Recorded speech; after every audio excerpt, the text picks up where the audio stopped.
안녕하세요. 상식이 돈이 되는 지식스쿨입니다. 오늘은 이상스쿨에서 뜨거운 관심을 받았던 소식을 모아봤습니다. 평화, 친선, 도약. 올림픽 하면 떠오르는 단어들이죠. 올림픽은 스포츠를 통해 현대 세계 평화에 이바지하자는 목적 아래 개최됩니다.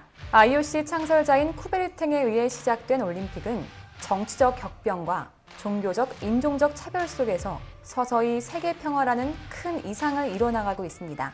평화의 올림픽에 출전한 나라들은 각자 분야에서 실력을 발휘하는데 유독 한 분야에서 독주를 하는 나라가 있습니다. 바로 우리 대한민국의 양궁이죠. 얼마나 뛰어나면 애국가 가사 중 하느님이 보후하사 우리나라 만세에서 보후는 화를 뜻하는 보후가 아니냐는 말까지 나올 정도인데요. 실제로 양궁은 우리나라에선 효자 종목으로 통하고 있죠.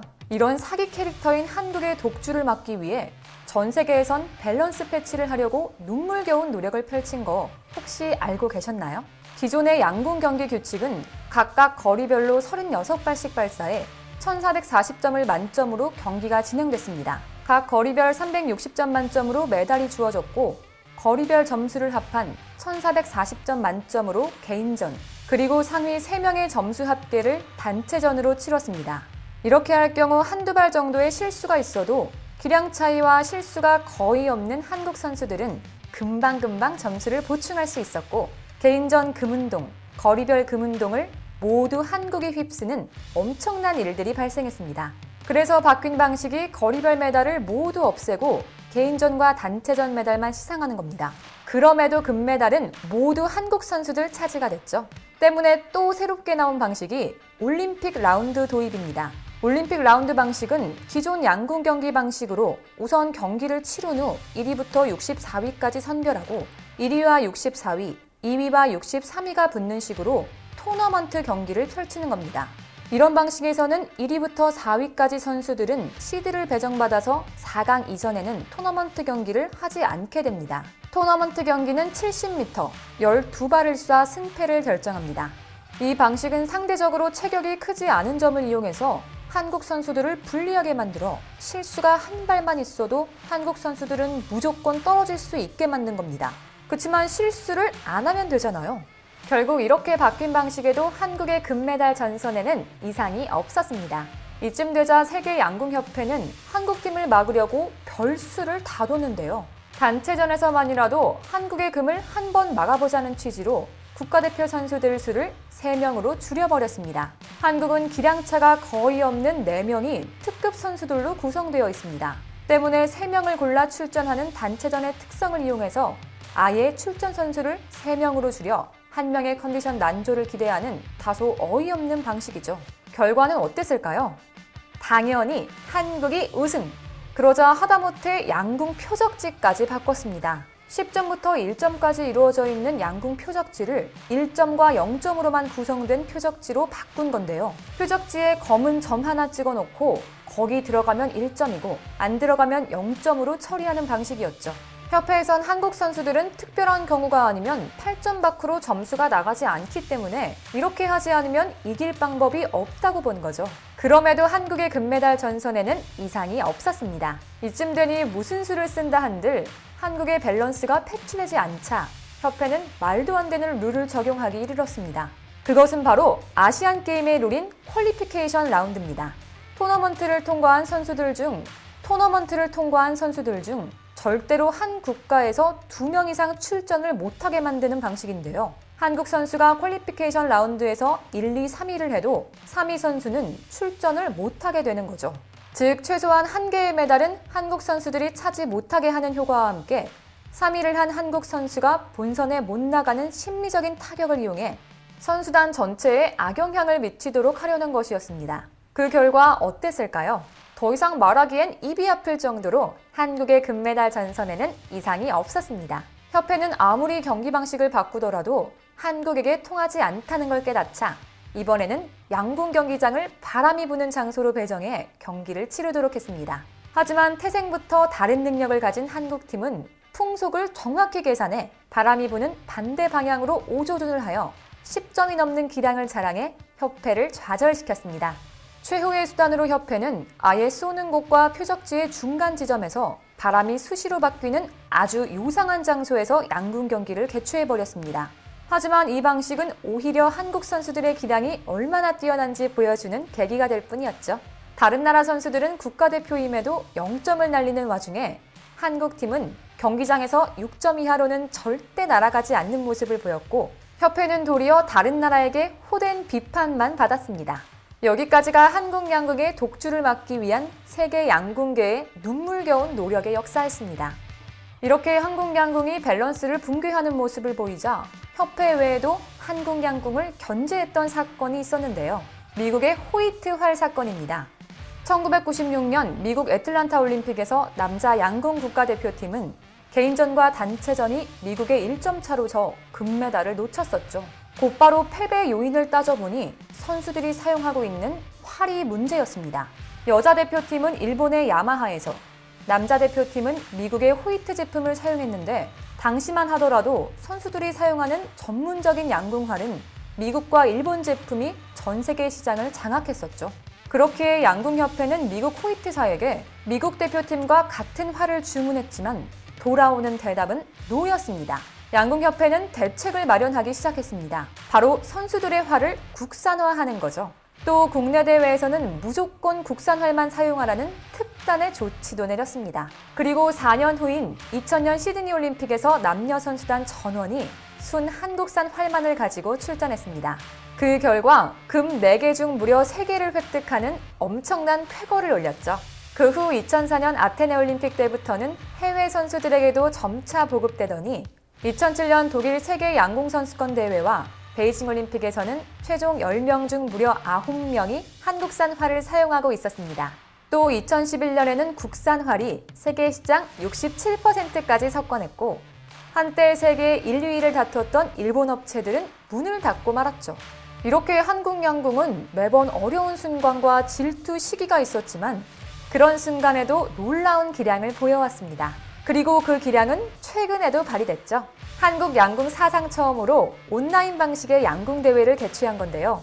대한양궁협회는 코로나19로부터 학생 선수의 건강을 지키기 위해 제31회 전국 남녀 초등학교 양궁 대회를 온라인으로 개최했습니다.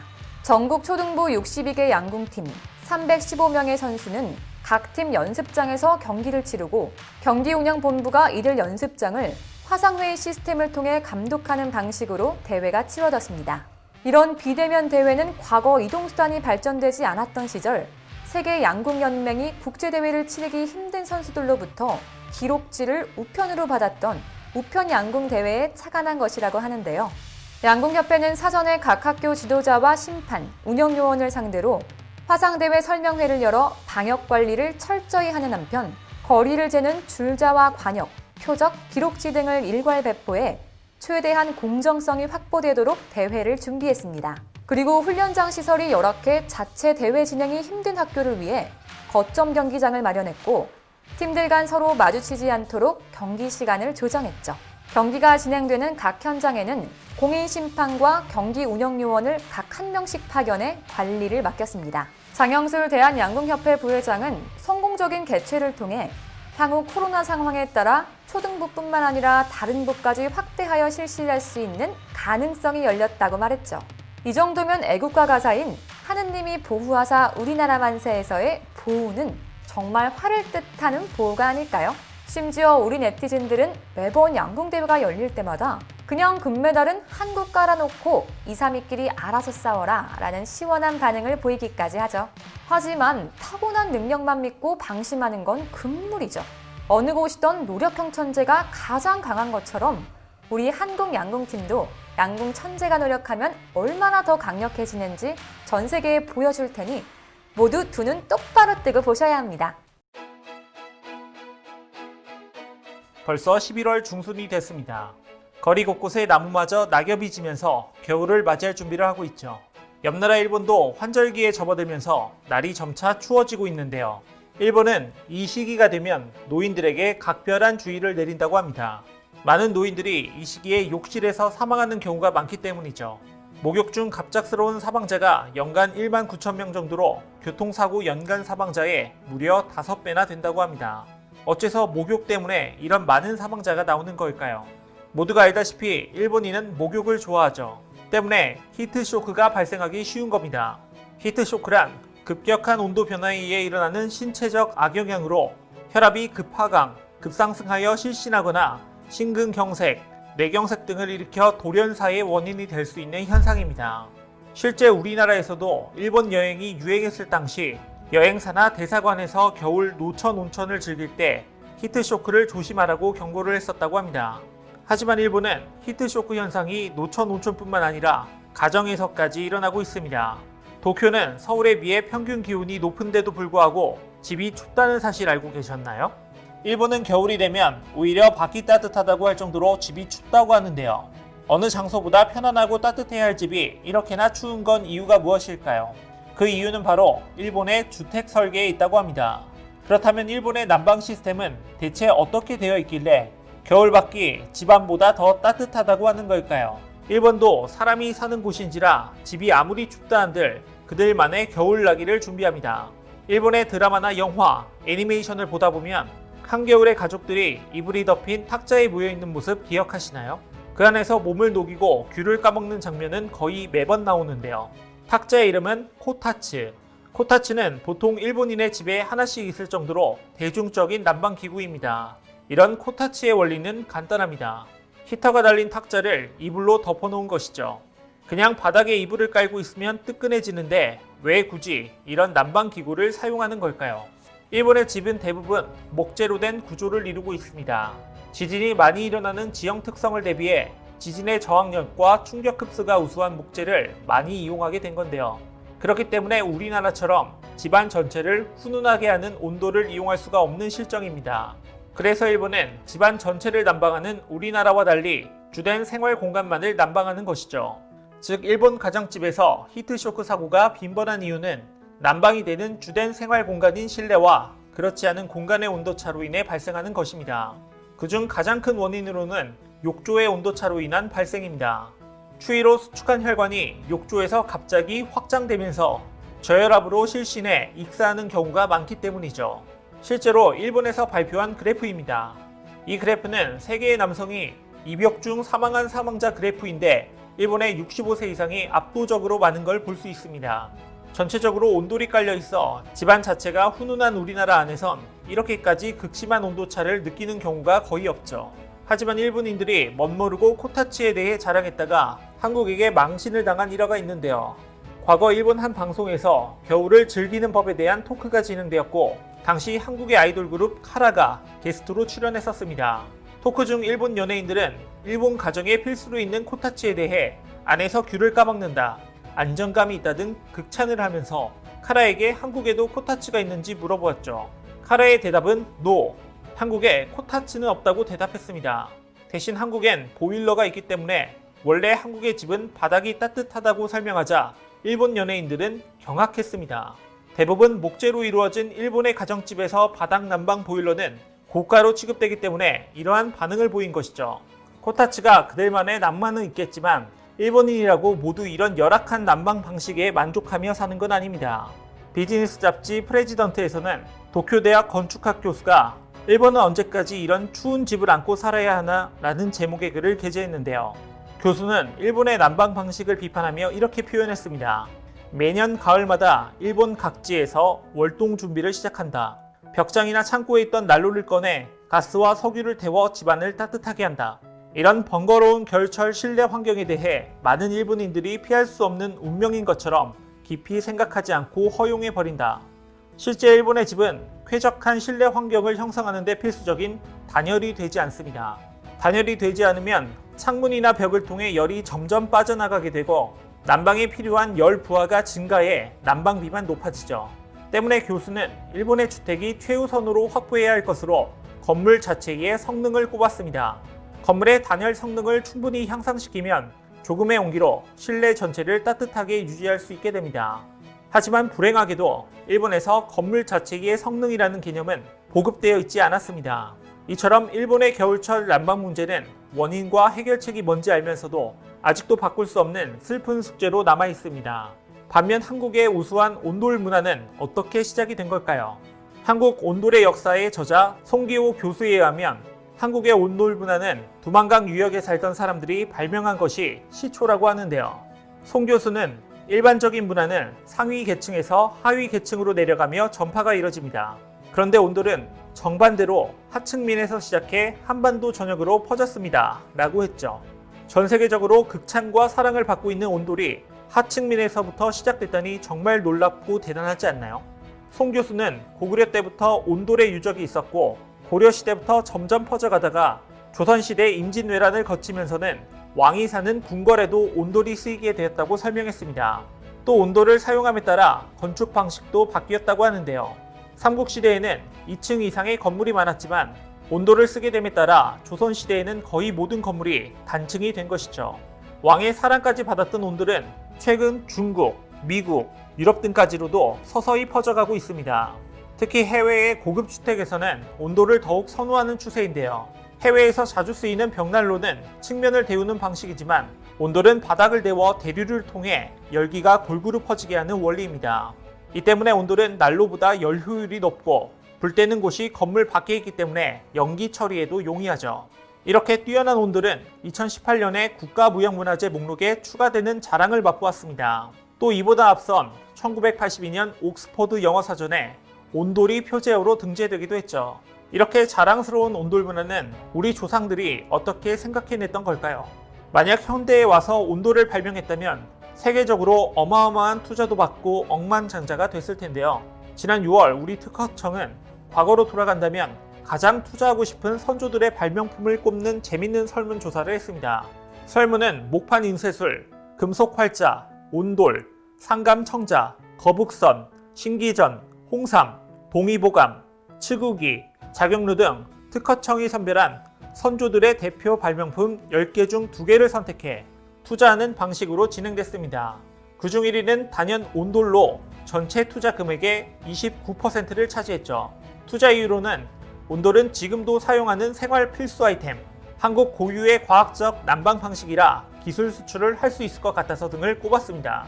이어 3위에 오른 동의보감은 코로나19보다 더 무서운 과거의 역병을 치료해줄 수 있을 것 같기 때문에, 4위에 오른 금속활자는 정보를 기록하고 확산하는 데 획기적 변화의 계기를 마련한 발명품을 이유로 들었죠. 또 5위를 차지한 홍삼에 대해선 외국인이 한국을 방문하면 꼭 사가는 제품이라 성공을 확신한다. 홍삼 먹으면 감기 안 걸려요.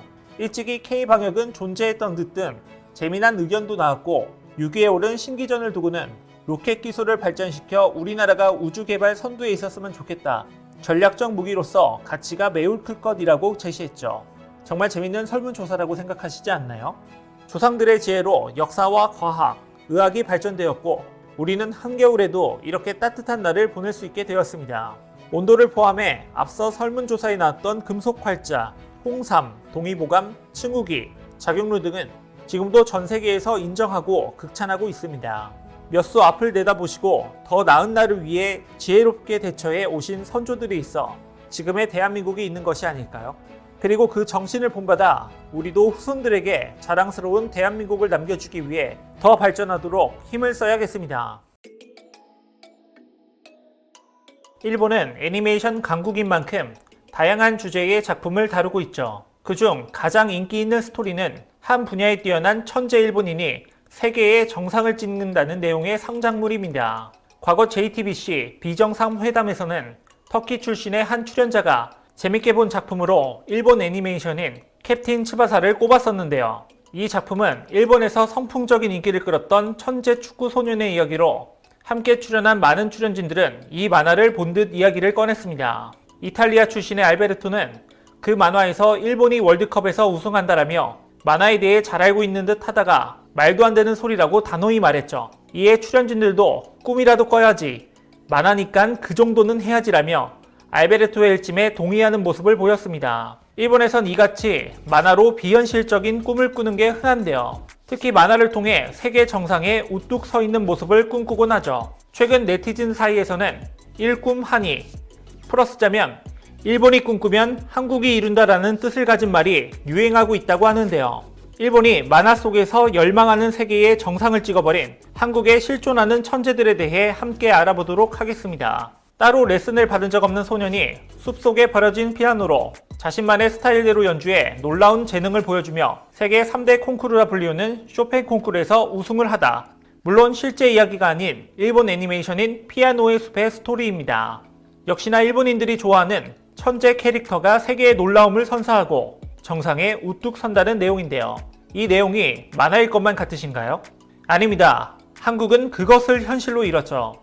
5년 전 폴란드 바르샤바에서 열린 제17회 국제 쇼팽 피아노 콩쿠르 결선의 최종 심사 결과 한국의 조성진이 1위를 차지했는데요. 폴란드 음악가인 프레데릭 쇼팽을 기려 1927년 시작된 쇼팽 콩쿠르는 러시아 차이코프스키 콩쿠르, 벨기에 퀸 엘리자베스 콩쿠르와 더불어 세계 3대 음악 콩쿠르로 꼽히는 최고 권위의 대회입니다. 이런 대회에서 한국인 조성진이 우승을 차지한 것입니다. 조성진은 6살에 피아노를 시작해 초등학교 6학년 때까지는 피아노와 바이올린을 병행했고 피아니스트 신수정 서울대음대 명예교수와 박순년 순천대 교수의 지도를 받은 엘리트입니다. 그리고 11살이던 2005년 금호 영재 콘서트를 통해 데뷔한 이후 2008년 국제청소년 쇼팽 콩쿠르 최연소 우승, 2009년 하마마스 국제 피아노 콩쿠르 최연소 우승, 2011년 차이코프스키 콩쿠르 3위, 2014년 아르투르 루빈스타인 국제 피아노 콩쿠르 3위를 차지하는 등 엄청난 모습을 보였죠.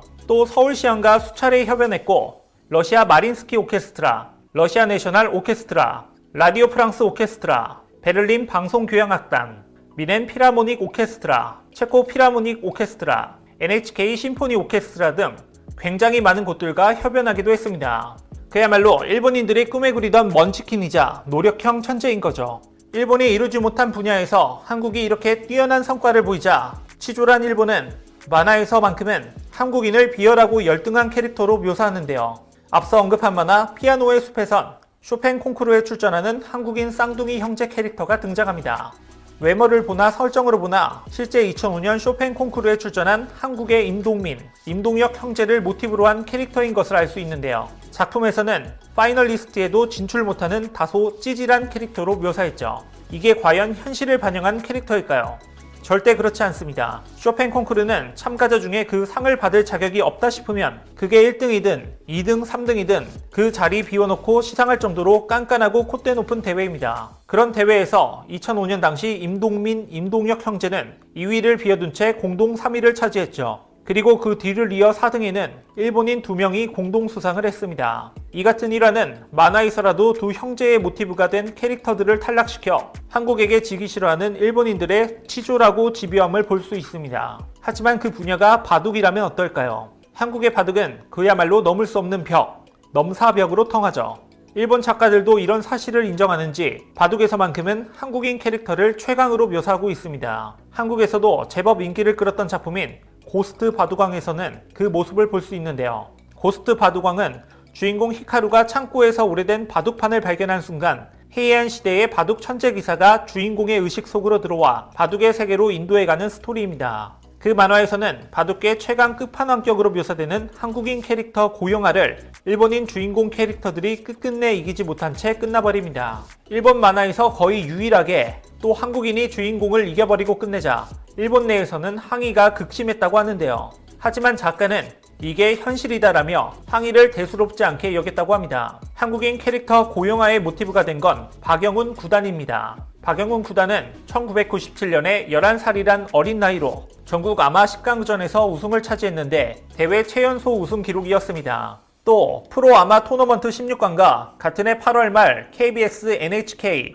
CCTV 동양 3국 나라가 주최하는 아시아 3국 어린이 바둑잔치에서 한국 대표로 참가했고 같은 해 학초배에서 우승했죠.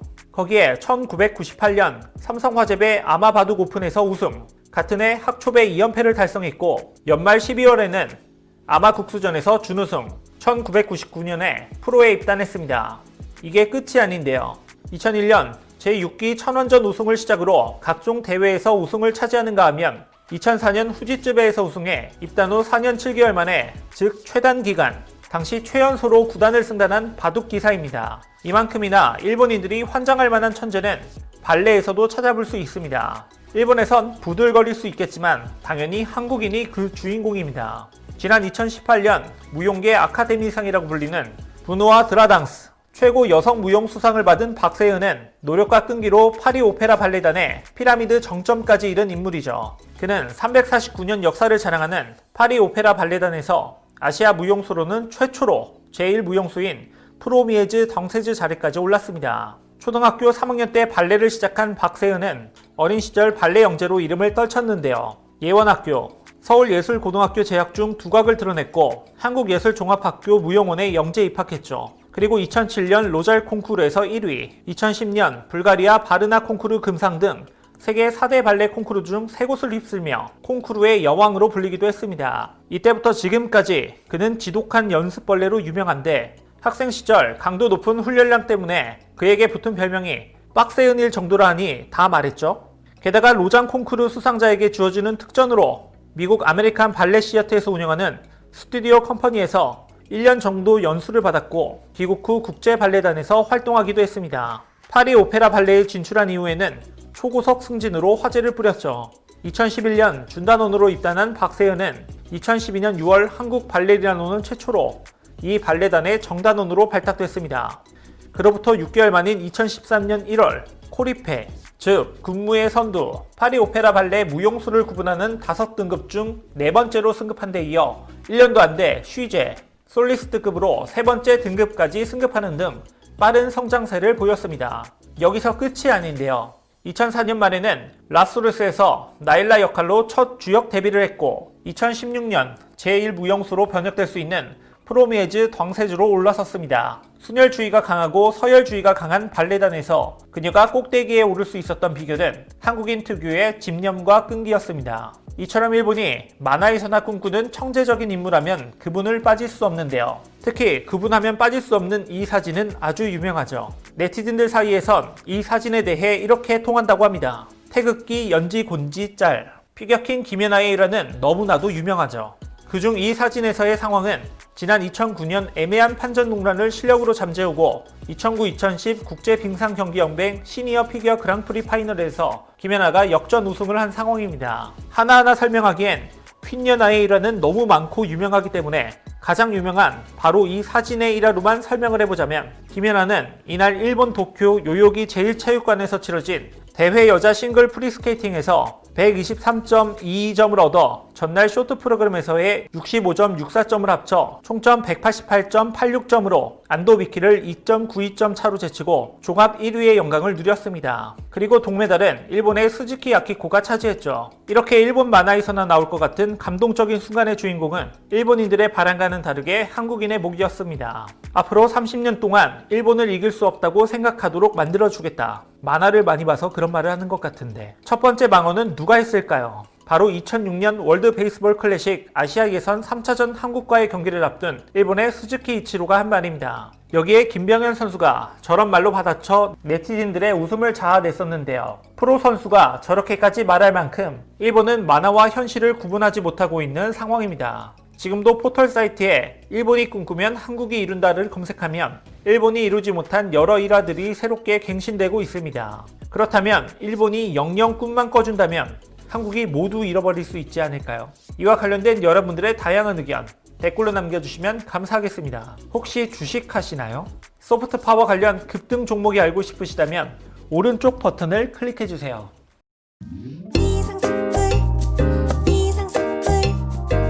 주식을 모르면 이상스쿨. 주식 모르니? 이상스쿨.